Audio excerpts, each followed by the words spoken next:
Shark tank के one of the most interesting shark हैं अपने अमन गुप्ता साहब। हाँ, सर भी मैं सीए। बोलूँगा कॉमर्स बैकग्राउंड से हैं, सीए हैं, नमिता थापर मैम हैं, वो भी सीए हैं, तो कॉमर्स बैकग्राउंड से तो हैं ही। कि आदमी कितना पैसा कमा सकता है, ये सबको जानना होता है ना कि कितना पैसा हम कमाएँगे। डॉक्टर लोग ज़मीन खरीद के पूरा बर्बाद कर दिया भारत को, इतना ज़मीन खरीदा, इतना फ्लैट खरीदा। तो लोग को लगता है कि कॉमर्स पढ़ेंगे तो कम पैसा कमाएँगे। ये कॉमर्स का क्या है? पैसा कुछ होता है? आज के डेट में वो सीए बन के मुझे लगता है 4 या 5 साल ही उन्हें हुए हैं। हुँ, उनके पास अपना एक घर है, हुँ, हुँ, उन्होंने अपनी एक गाड़ी खरीद ली है, हुँ, हुँ, कम्यूट करने के लिए उन्होंने एक अच्छी बाइक भी खरीद ली है। कहने के मतलब जो भी सुख-सुविधा वो चाहते थे, हुँ, हुँ, अपने लिए और अपने परिवार को देना, वो हुँ, सारी सुख-सुविधा आज के डेट में उनके पास है। फ्रॉम द डेट जब उनके पास नहीं था और उन्होंने दूसरे लोगों से मदद माँगी उस चीज़ों के लिए, बेसिक नीड्स के लिए हुँ, हुँ। और आज वो लग्ज़री के तरफ जा रहे हैं। राकेश झुनझुनवाला ने कंपनियों पे कंपनियाँ खरीद लिया है। तो one of the most famous chartered accountant जिसको बिग बुल ऑफ इंडिया कहते हैं राकेश झुनझुनवाला, तो उनके इन्वेस्टमेंट के बारे में आई एम श्योर कि दर्शक भी जानते ही होंगे। ये सीए तो भाई यूपीएससी लेवल का चीज़ है, नहीं निकल पाएगा। उसको लेकर क्या मतलब ना, ताकि शुरुआती आप बताइए कि कैसे हो सकता है? क्या हिसाब होता है? कैसे पढ़ना पड़ता है?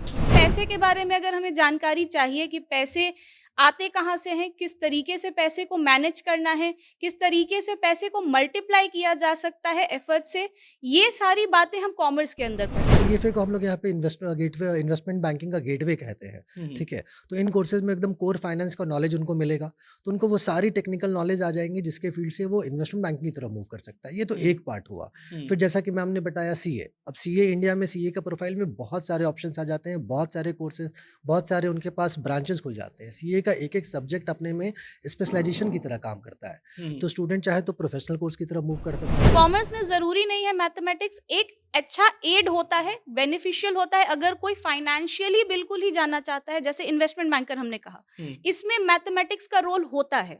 अब उसमें बहुत साइंटिफिक मैथमेटिक्स नहीं यूज़ होती है, लेकिन जो हमने पढ़ा है 10th में, 12th में बेसिक अंडरस्टैंडिंग ऑफ मैथमेटिक्स वो वहाँ पे यूज़ होगी। वो बिज़नेस के स्ट्रैटेजीज़, बिज़नेस के पॉलिसीज़ को एनालाइज़ करना अच्छा लगता है।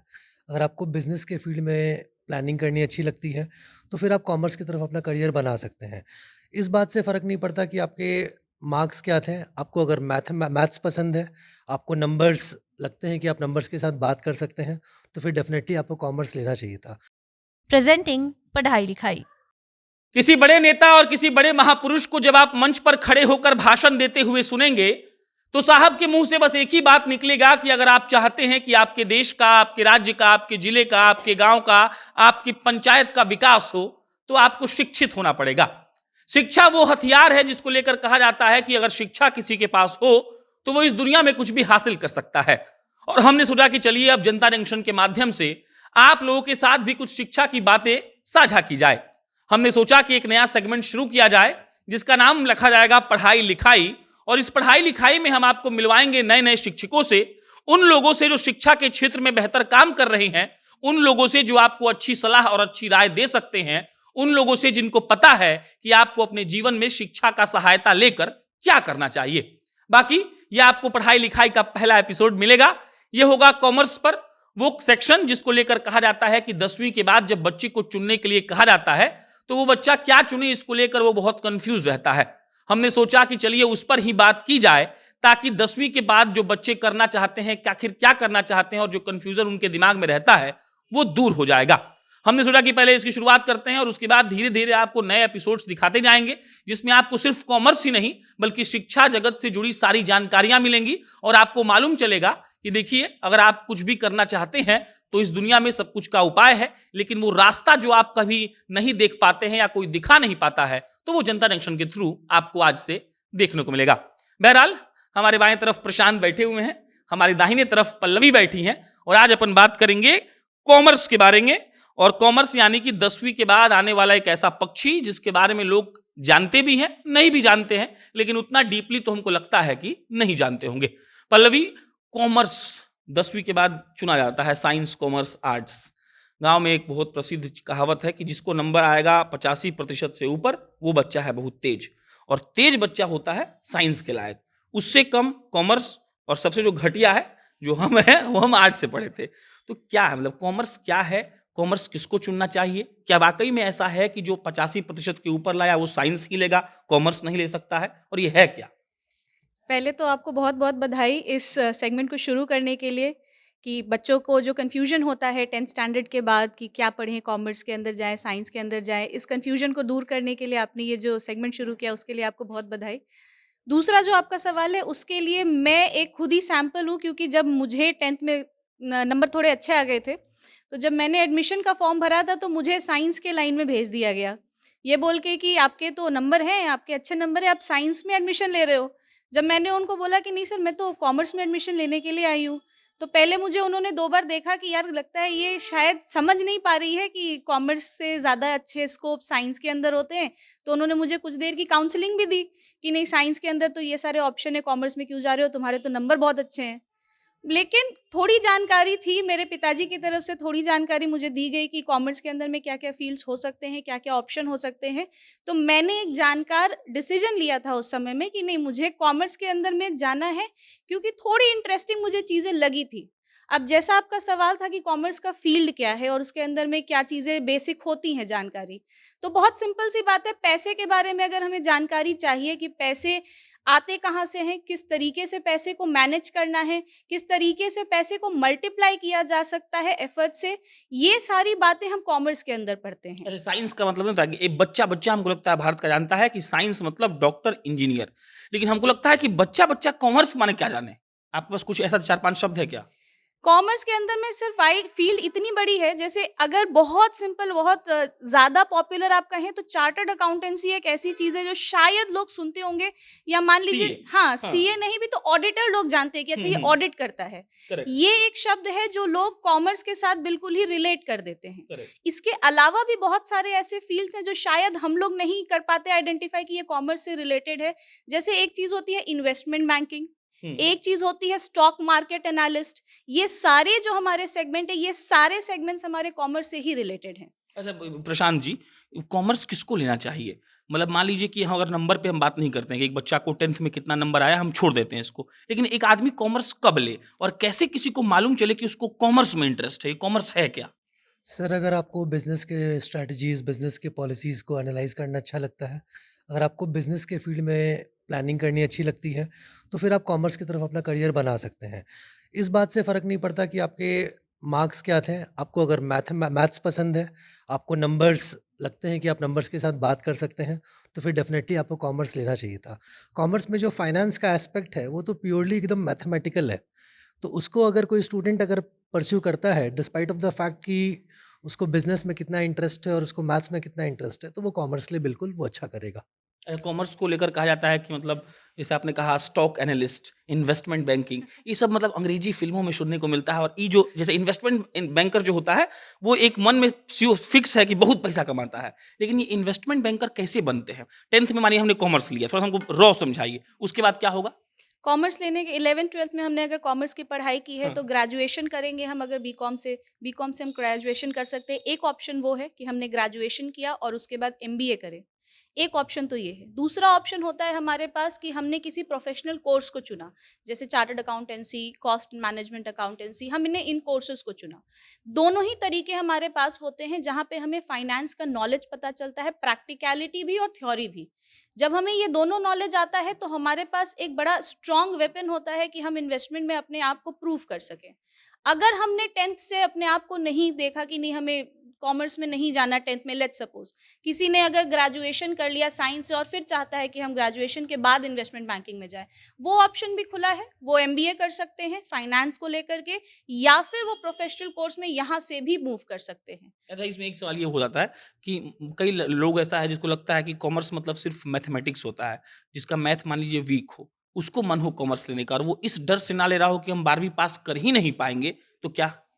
कॉमर्स में ज़रूरी नहीं है मैथमेटिक्स, एक अच्छा एड होता है, बेनिफिशियल होता है अगर कोई फाइनेंशियली बिल्कुल ही जाना चाहता है, जैसे इन्वेस्टमेंट बैंकर हमने कहा। इसमें मैथमेटिक्स का रोल होता है।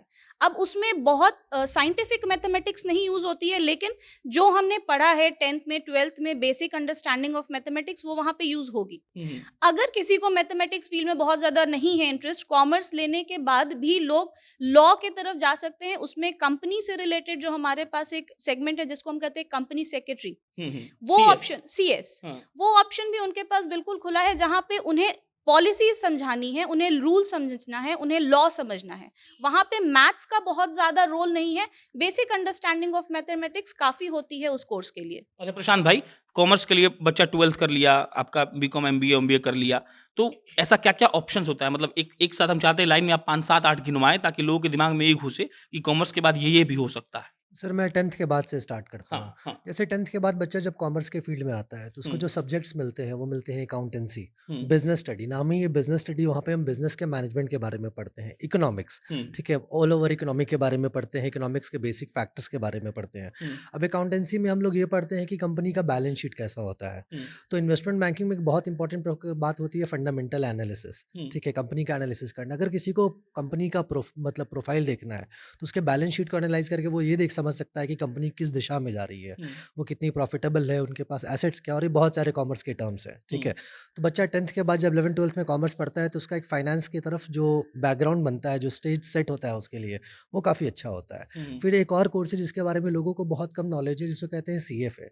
सीएफए को हम लोग यहाँ पे इन्वेस्टमेंट बैंकिंग का गेटवे कहते हैं, हुँ, ठीक है। तो इन कोर्सेज में एकदम कोर फाइनेंस का नॉलेज उनको मिलेगा, तो उनको वो सारी टेक्निकल नॉलेज आ जाएँगी जिसके फील्ड से वो इन्वेस्टमेंट बैंकिंग की तरफ मूव कर सकता है। ये तो हुँ, एक पार्ट हुआ। हुँ, फिर जैसा कि मैम ने बताया सीए, अब सीए इंडिया में सीए का प्रोफाइल में बहुत सारे ऑप्शंस आ जाते हैं, बहुत सारे कोर्सेज़, बहुत सारे उनके पास ब्रांचेज़ खुल जाते हैं। सीए का एक-एक सब्जेक्ट अपने में स्पेशलाइज़ेशन की तरह काम करता है। हुँ, तो स्टूडेंट चाहे तो प्रोफेशनल कोर्स की तरफ मूव कर सकता है। फिर जैसा कि मैम ने बताया कि आप बीकॉम करके, एमबीए करके भी आप इस फील्ड में मूव कर सकते थे। हुँ, अभी तक जनरली स्टूडेंट्स कभी-कभी क्या सोचते थे कि मुझे बिज़नेस में इंटरेस्ट है, ठीक है, मेरे मैथ्स में मार्क्स बड़े अच्छे हैं, फिज़िक्स अच्छी है, चलो इंजीनियरिंग कर लो, फिर एमबीए कर लो, फिर हम इस साइड मूव करेंगे। तो हुँ, ये हुआ कान को उल्टी दिशा से पकड़ना। हुँ, हुँ, बट अगर आपको बिज़नेस में इंटरेस्ट है, फाइनेंस में इंटरेस्ट है और आप डायरेक्ट कॉमर्स पढ़ के करते हैं, तो एक अच्छे बेस की तरफ से आप आगे बढ़ते हैं, तो नेचुरली आप और अच्छा करते हैं उसमें। करेक्ट। अच्छा मेन जो एक होता है ना कि आदमी कहाँ तक पहुँच सकता है, मानिए कॉमर्स आदमी पढ़ लिया, बीकॉम कर लिया, एमबीए कर लिया, एक सीए मानिए बन गया। लेकिन इसमें क्या-क्या कर सकता है और सबसे बड़ा क्या है कि आदमी कितना पैसा कमा सकता है, ये सबको जानना होता है ना कि कितना पैसा हम कमाएँगे। डॉक्टर लोग ज़मीन खरीद के पूरा बर्बाद कर दिया भारत को, इतना ज़मीन खरीदा, इतना फ्लैट खरीदा। तो लोग को लगता है कि कॉमर्स पढ़ेंगे तो कम पैसा कमाएँगे। कि कॉमर्स का क्या है, पैसा कुछ होता है? एक सच्ची घटना है, मेरे एक हुँ, मित्र रहे हैं, मेरे जूनियर रहे हैं। उन्होंने बिहार से ही पढ़ाई की है, चार्टर्ड अकाउंटेंसी की पढ़ाई की थी। जब वो अपनी आर्टिकलशिप जो ट्रेनिंग होती है, उस दौरान जब उन्हें क्लासेस करने थे, तो उस समय उनकी फाइनेंशियली इतनी ज़्यादा स्ट्रॉन्ग नहीं थी कि वो क्लासेस ले सकें। तो उन्होंने लगभग अपने स्टूडेंट लाइफ में लगभग कुछ लोन ले लिया था पढ़ाई करने के लिए। हुँ, आज के डेट में वो सीए बन के मुझे लगता है 4 या 5 साल ही उन्हें हुए हैं। हुँ, उनके पास अपना एक घर है, हुँ, हुँ, उन्होंने अपनी एक गाड़ी खरीद ली है, हुँ, हुँ, कम्यूट करने के लिए उन्होंने एक अच्छी बाइक भी खरीद ली है। कहने के मतलब जो भी सुख-सुविधा वो चाहते थे, हुँ, अपने लिए और अपने परिवार को देना, वो हुँ, सारी सुख-सुविधा आज के डेट में उनके पास है। फ्रॉम द डेट जब उनके पास नहीं था और उन्होंने दूसरे लोगों से मदद माँगी उस चीज़ों के लिए, बेसिक नीड्स के लिए, हुँ, हुँ, और आज वो लग्ज़री के तरफ जा रहे हैं। हुँ, हुँ, तो एक ऐसा कोर्स है जहाँ पर अथाह आपके पास अपॉर्च्युनिटीज़ हैं चीज़ों को अपने हिसाब से करने की। हुँ, हुँ। वहाँ पर कोई ब्रेक या कोई ऐसा रुकावट नहीं आता है जो कि आपको रोके। जितना ज़्यादा आप उस कोर्स को या इस तरफ जाना एक्सप्लोर करना चाहते हैं, उतना अपॉर्च्युनिटीज़ यहाँ पर है। प्रोवाइडेड जो एक बहुत बेसिक चीज़ है कि अपना एफर्ट, अपनी मेहनत वहाँ लगानी पड़ेगी। सेम सवाल प्रशांत जी आपसे। कुछ एग्ज़ाम्पल समझाइए ना, कौन-कौन ऐसा आदमी है जो बड़का काम कर लिया है? सर डॉक्टर्स लोग ज़मीन खरीदे हैं, राकेश झुनझुनवाला ने कंपनियों पे कंपनियाँ खरीद लिया है। तो one of the most famous chartered accountant जिसको बिग बुल ऑफ इंडिया कहते हैं, राकेश झुनझुनवाला, तो उनके इन्वेस्टमेंट के बारे में आई एम श्योर कि दर्शक भी जानते ही होंगे। हुँ, हुँ, उसके अलावा आप देखिए तो एक मोहनदास पाई सर है, जो कि इन्फोसिस में डायरेक्टर भी रहे हैं। हुँ, सो वो उन्होंने अपना कॉमर्स में BCom saint Joseph college Bangalore से किया, उसके बाद सीए भी बने हुँ, और हुँ, उनको बेस्ट सीएफओ का अवार्ड मिला है। हुँ। तो इनके अर्निंग के बारे में क्या ही बताएँ अब। ए एक एक एक मतलब हमको लगता है कि सीए को लेकर एक भ्रांति है कि बहुत हार्ड एग्ज़ाम होता है। कई लोग होते हैं जो बोलते हैं हम बहुत भयंकर तैयारी कर रहे हैं। मतलब ये माहौल बना हुआ है कि सीए तो भाई यूपीएससी लेवल का चीज़ है, नहीं निकल पाएगा। उसको लेकर क्या मतलब नहीं होता कि शुरुआती आप बताइए कि कैसे हो सकता है? क्या हिसाब होता है? कैसे पढ़ना पड़ता है?